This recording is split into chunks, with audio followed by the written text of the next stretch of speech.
It's Cowboys week, which around here used to mean something, but not much means anything really for the Giants for the rest of this season. That they're sitting here at 3-7.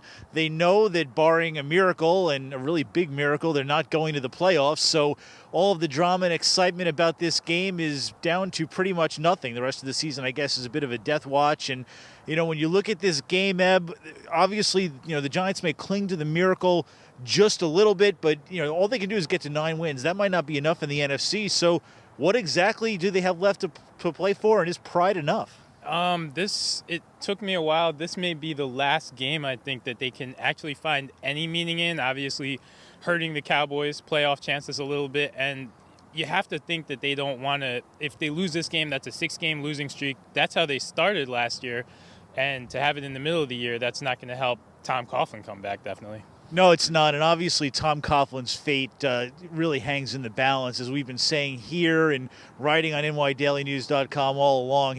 Nobody knows what's going to happen to him. The ownership does not want to fire him, but they understand if they miss the playoffs, or I should say when they miss the playoffs for the 5th time in 6 years, they may have no other choice.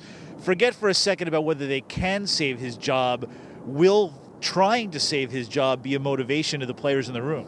I think so. When you talk to the guys in that locker room, it definitely seems like he's still very kind of beloved, and they want to play for him. Some of them kind of say that they've kind of let him down throughout this season. So that's probably the last really driving motivation, that and some of these guys, obviously free agency coming up.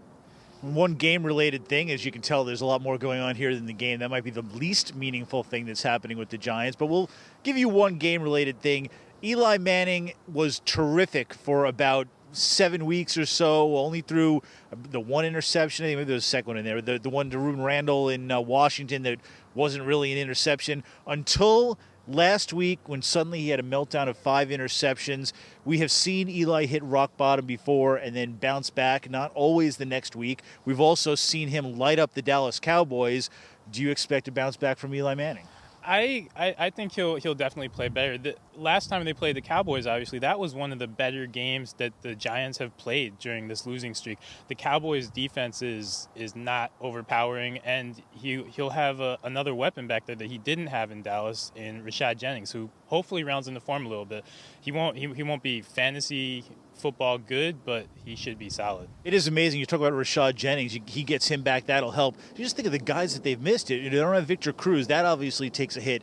They didn't have Jeff Schwartz, who may come back this week. That's a hit on the offensive line. No John Beeson. No Prince Amukamara. I mean, they don't like to use injuries as an excuse, but let's face it, it's an excuse. Yeah, if there was any year where you could, they've lost key guys, and throughout.